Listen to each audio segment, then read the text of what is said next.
The importance of education in response to global warming and climate change in Indonesia. Why is it important? Shouldn't we care more about the pandemic? Maybe education about the current coronavirus pandemic is more important. But in the future, there will be disasters that occur because of humans themselves, such as climate change and global warming. How does global warming occur? Global warming occurs because of the sun's rays reflect back to the earth because the sunlight is unable to get out of the atmosphere because it is trapped by the gases in the atmosphere. And what causes all of this is CFC, chlorofluorocarbons, which is one of the chemicals commonly used in refrigerators and air conditioners. If CFCs are overproduced, it can trigger global warming. Secondly, motor vehicle pollution.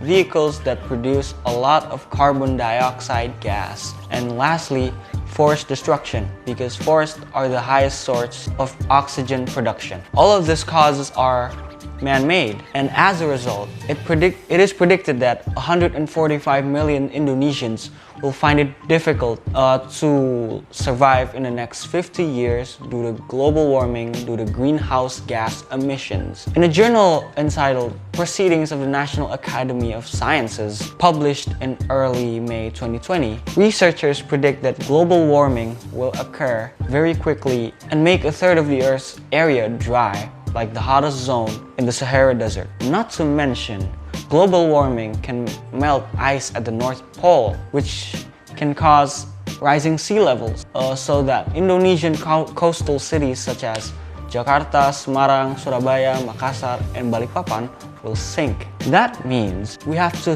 think about all of this from now on, right? What kind of education should we prepare to deal with this artificial disasters in the future? We must provide education so that Indonesian people can respond to disasters that occur. And we also know that Indonesia is surrounded by the Ring of Fire, right? So what we must pay attention to is not only artificial disasters such as global warming, but also natural disasters that was caused by the plates in the Ring of Fire.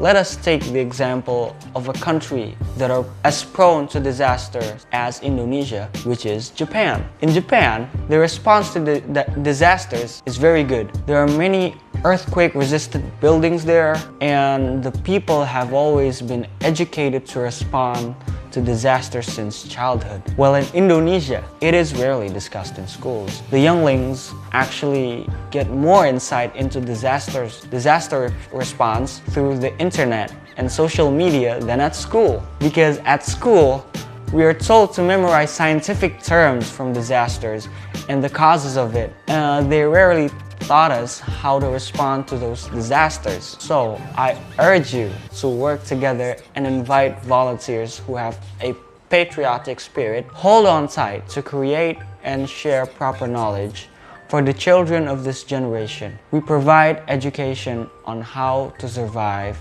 and innovate. Thank you. Have a nice day.